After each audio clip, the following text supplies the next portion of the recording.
Hi everybody, myself Vinod Pandey. In association with Finance classes, we have taken an initiative to cater to the academical need of the student. In that context, we are going to launch certain videos which will be catering to the MCQs based on different topics which are necessary for your JEE main.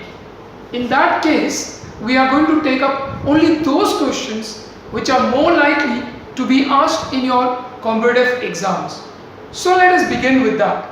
We are going to deal with 10 most important MCQs which are more likely to be asked in your JEE main this year. So let's begin with the most important question, most likely question which might be asked for your competitive exam this year. So now, the first question to you people, the homopolymer formed from 4-hydroxybutanoic acid is. So these are the 4 options given to you and you have to select the one which is a correct answer. Now how will you go about with the solution part? How will you go about with the solution part? First and foremost, what is 4-hydroxybutanoic acid? When I say 4-hydroxybutanoic acid, butanoic acid, that means 4 carbon with carboxylic group here. Okay, so carbon, we fill up the hydrogen. This is your 4-hydroxybutanoic acid. This OH, you can write it in this manner also. So this is your 4-hydroxybutanoic acid. And now you want homopolymer. To get a homopolymer, what you need to do is just remove water from this.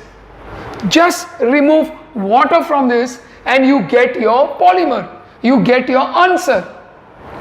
For that, always remember OH comes out from the acid and H comes out from OH group. Now, if I write it in a condensed form, this is CH2 thrice C double bond O. So this is the homopolymer. So this is the answer. Now look at the option. It is matching with A. So your answer is A for this question. Okay, so this is your first important question. You must be wondering, this is so easy. Yes, it is simple, and such type of questions are asked in your competitive exams. Okay, so this is your first question. Let's go to see the second question now. Okay, so let's see the second question now. Potassium mercury iodide, this is called Nessler's reagent, is 40% ionized in aqueous solution. The value of its Vent-Hoff factor is.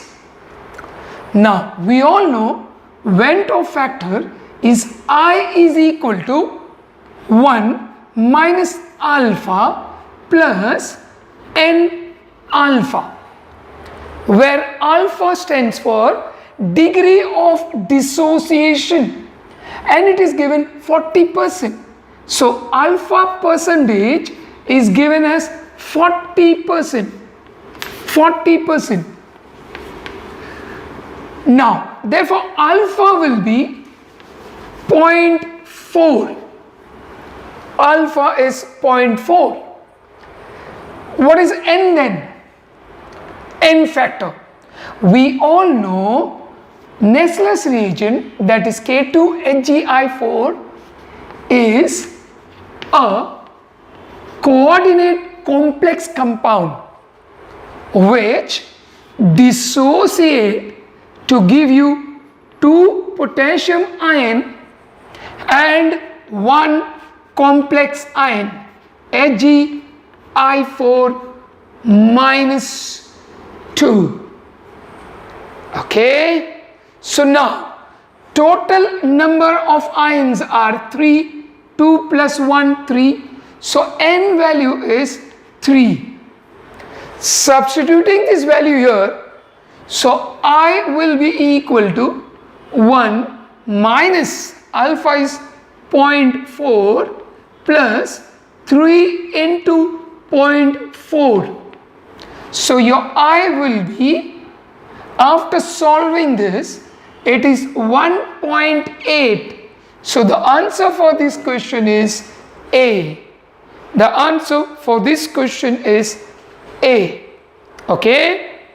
Now we go for the next question. Now the correct option with respect to the Pauling's electronegativity value of the element is. Now out of this option, which is your answer? Electronegativity. We all know that as atomic size and electronegativity are inversely proportional. Electronegativity are inversely proportional. That means as the size will decrease, electronegativity should increase. Now, if you see very carefully, they have indicated various groups. Group 13 elements are there, group 14 elements is there, and group 15, even group 16 elements are there here. Now group 15,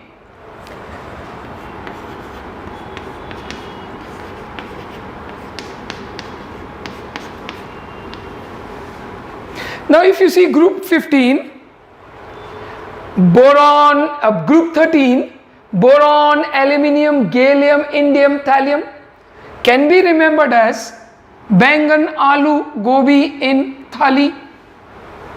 These are the elements of group 13. Carbon, silicon, germanium, tin and lead are the element of group 14. Corruption से गई सरकार पीछे. So you can remember in this order. Group 14. Nitrogen family.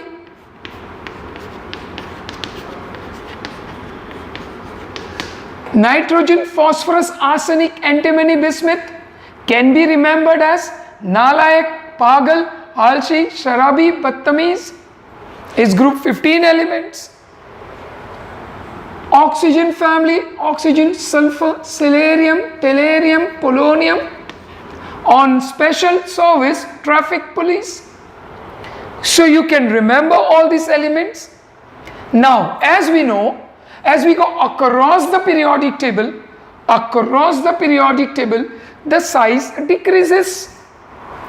Across the period, size will decrease. If size decreases, electronegativity will increase. Now look at the option. Silicon and aluminium. Is electronegativity of aluminium greater than silicon? No, because it is silicon which will be greater than this aluminium. What about gallium and germanium? Yes. Can you see here? As we go across the periodic table, electronegativity increases. Yes. So your answer for this question is B. If you see the other option, sulfur and phosphorus. But in this case, sulfur and phosphorus, the electronegativity, sign ulta jana ji, sign should be above. Sign should be, okay, the options of silarium and tellurium. Silarium here, tellurium here. Okay, so this should not be sulfur, it should be phosphorus with silicon. Okay, so in this case, phosphorus electronegativity will be more than silicon. So the options here will be B, which is the correct option. Okay, so there should be no sulfur here, because if sulfur comes here, then you have two options. You will have B as well as C. Both the options are correct then. But right now, if you see silicon, will have less electronegativity than phosphorus. So this is question number 3. Question number 3, your answer for this question is B, which is the correct answer.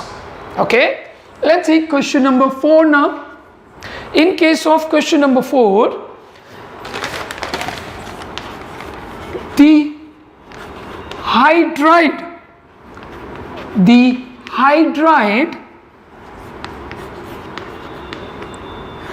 that is not electron deficient,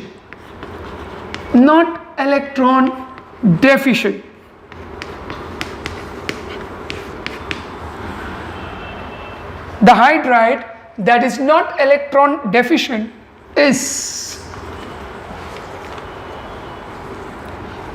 A, BH3, aluminium hydride, C, silicon hydride, or D, gallium hydride. So let's see the solution part for this.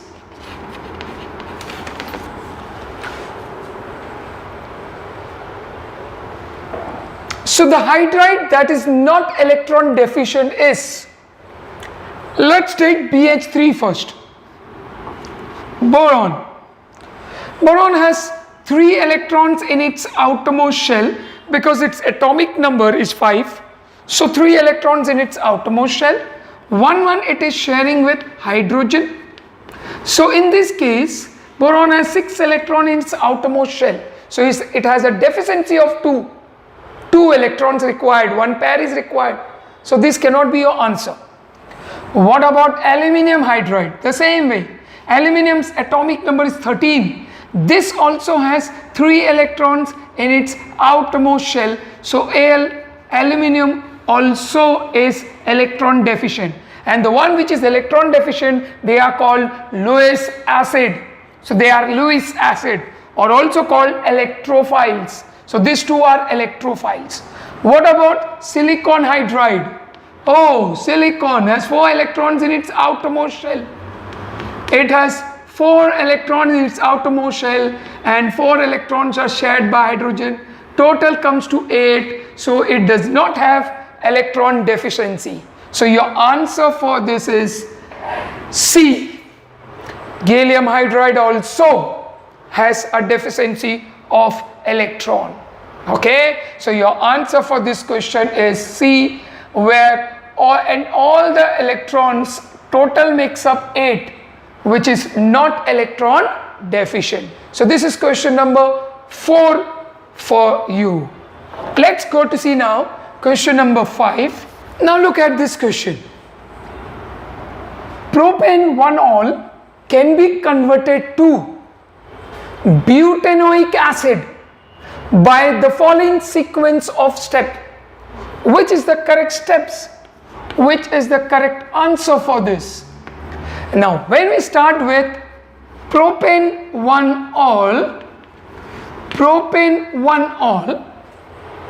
I want to convert it to butanoic acid. I want to increase 1 carbon. Whenever you want to increase 1 carbon, you need to take potassium cyanide, KCN.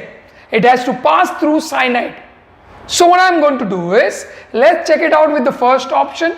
If I treat it with potassium bromide, PBr3, this OH will be replaced by bromide.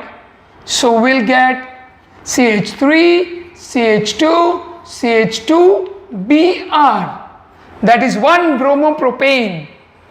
After this, if I treat it with alcoholic potassium cyanide, this Br will be replaced by Cn. So you will get CH3, CH2, CH2, Cn. Okay, that is propyl cyanide we get.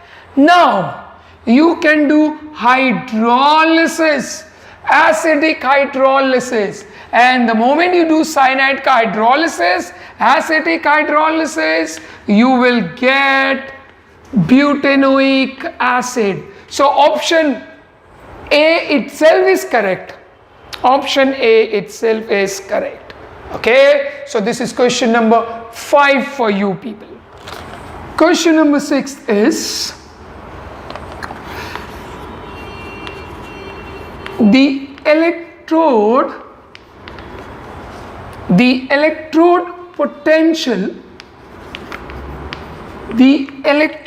potentials for Cu2 plus 2 plus electron is giving you Cu plus, and Cu plus 1 plus electron giving you Cu solid,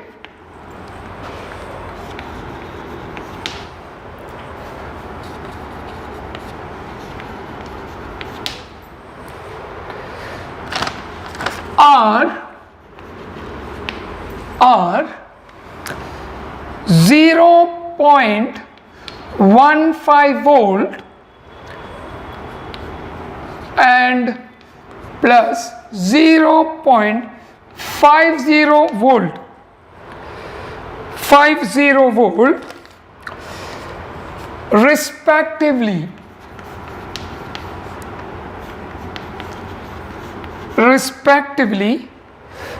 The value of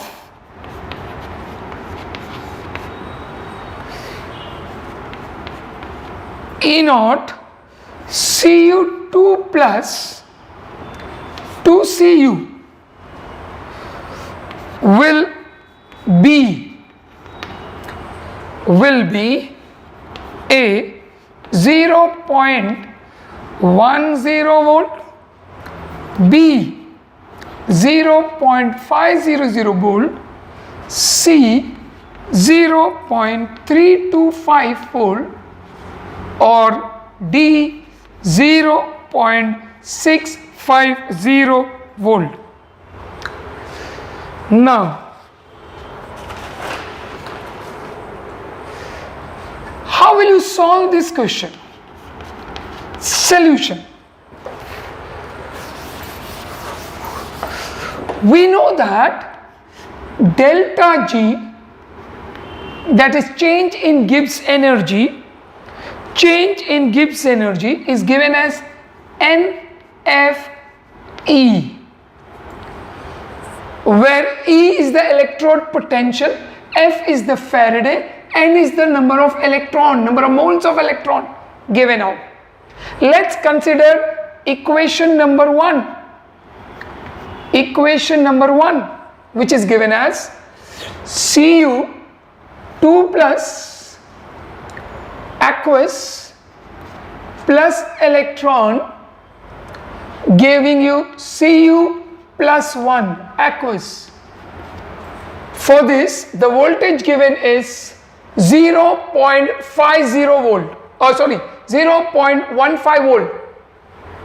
So delta G1 for this equation will be, N value will be 1, N value is 1, so it is minus 1 into Faraday into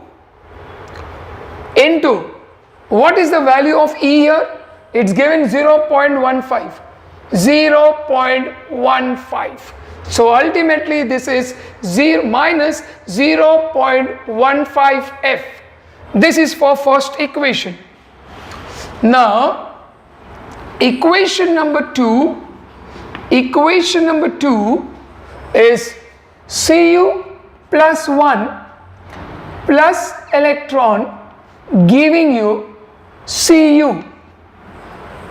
Cu, that is solid, aqueous.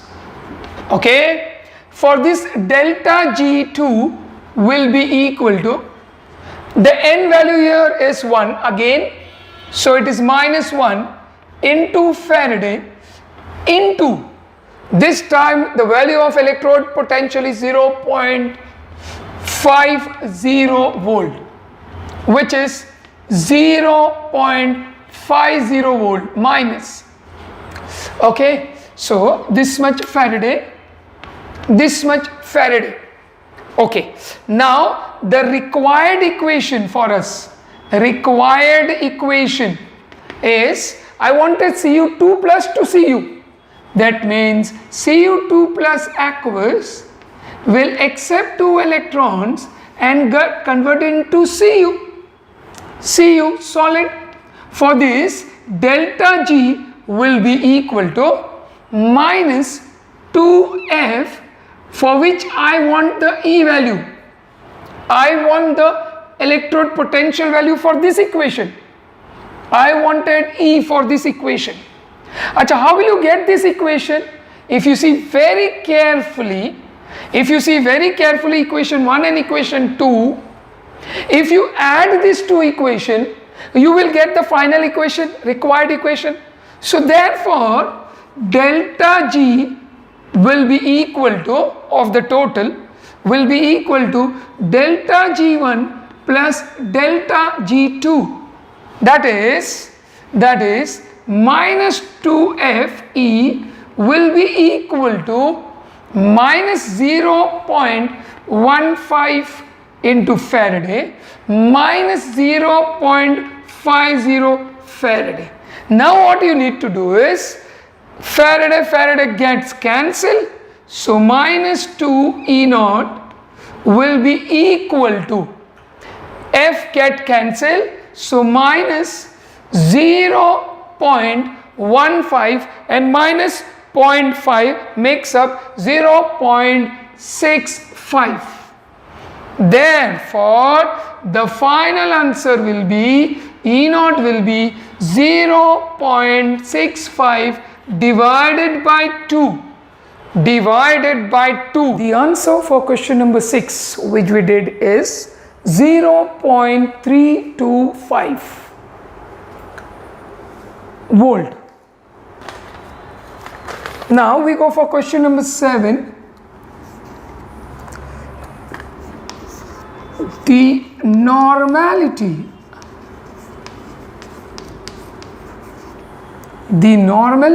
of 30 volume hydrogen peroxide is, options are 2.678 normal, B 5.336 normal, C 8.03 normal, or D 6.685 normal. Now, how to get the solution for this? Solution. For this, you just need to remember one straight away a statement, and that is 10 volume will always corresponds to 10 volume strength of H2O2 always corresponds to 30.36 grams per liter, which corresponds to 3.036%, which corresponds to 1.7 normal, which corresponds to 0.85 molar. Now look at the question. You are asked, find out the normality of 30 volume strength of H2O2. Okay, take the relationship. 10 volume strength corresponds to 1.7 normal, and they are asking for 30 volume strength. 30 volume strength, what is the normality? So now instead of multiplying it, directly round it up and take this as 2. Take this as 2. 0, 0 gets cancelled. So it is 3 into 2. 3 into 2, your answer comes round about near 6. So look at the option. Which option is coming closer to 6? Oh, the answer is B. B is coming closer to it. So your actual answer is 5.336 normal. Okay. So in this way, you can straight away looking at the question, you can get your answers. So this is question number 7. Now we move for question number 8. So let's go for question number 8 now. Indicates by bypassing excess of chlorine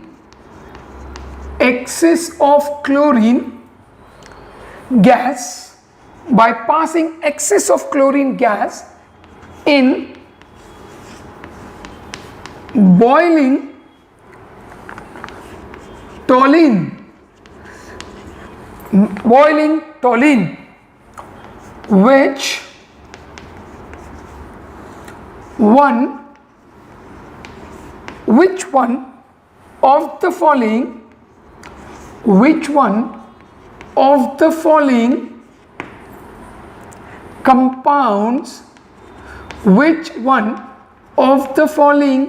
compounds is exclusively formed?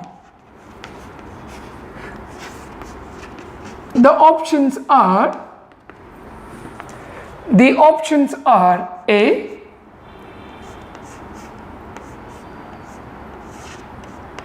Me stands for methyl group. Me stands for methyl. Option B,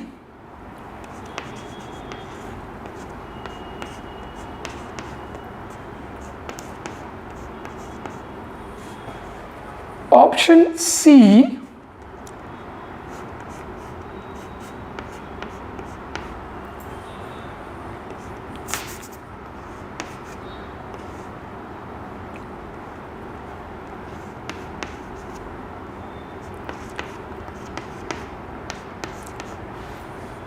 or option D,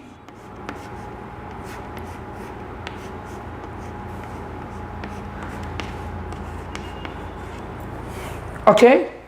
So is it option A, B, C or D? So let's see the solution part of this question.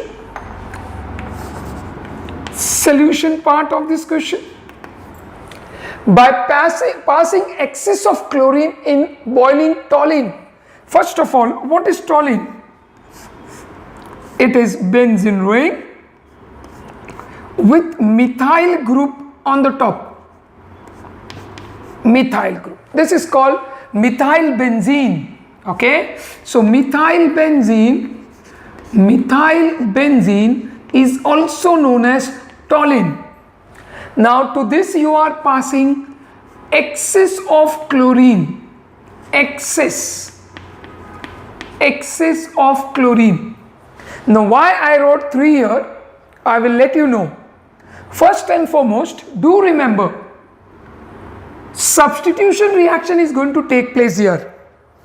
But substitution of benzene is very difficult because benzene is very stable due to aromacity, resonance. So it is highly stable. So substituting the hydrogen of benzene is very difficult. It is easy to substitute the hydrogen of aliphatic compounds. Okay. So this 3 hydrogen will be removed and in that place Cl will go. So your answer for this question will be Cl will be replacing the hydrogen of this methyl group.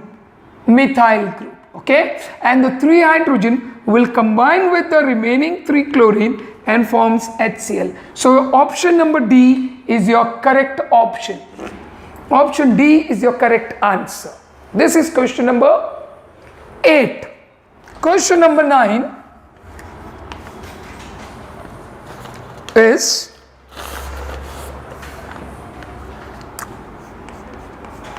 what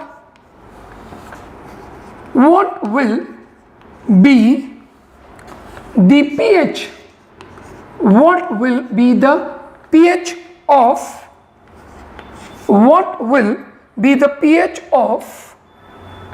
a 0.05 molar barium hydroxide solution? What will be the pH of 0.05 molar barium hydroxide solution? A 12, B 13, C 1, or D 12.96. So now, since we require pH, let's see the solution. First and foremost, this barium hydroxide in aqueous medium will dissociate to give you barium ion and 2 OH ion, OH minus ion. Now this concentration which is given for both the ions. So the concentration of OH will be 2 into 0.05. So OH concentration, we get it from there, and that will be 0.1, which can be written as 10 raised to minus 1. Now directly we cannot take out the pH. We need to take out first POH. POH is negative log to the base 10 of OH minus. OH minus. Substituting the values, so log of 10, 10 raised to minus 1. So your answer for POH will be 1. POH is 1. And we all know pH is 14 minus POH. 14 minus POH. That is 14 minus 1. So the final answer for pH is 13. So your option B is the correct option. So your answer is B for question number 9. Now we go for question number 10. Question number 10. The reaction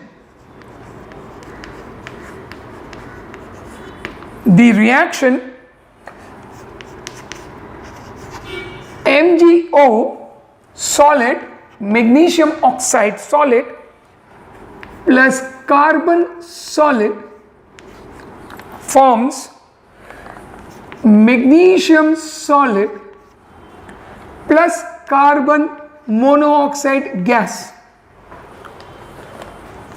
for which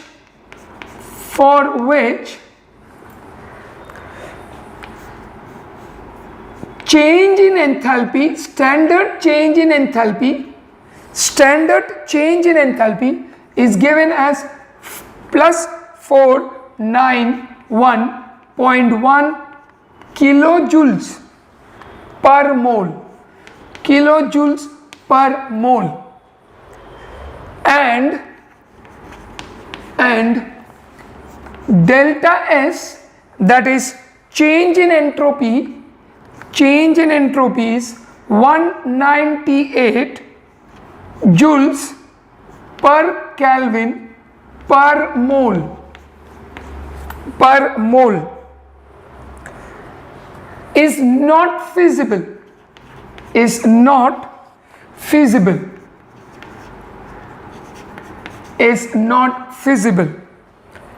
at 298 Kelvin.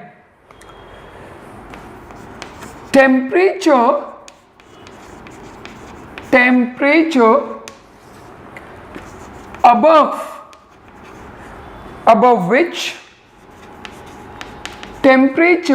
above which reaction will be feasible is, the option given are Options are A plus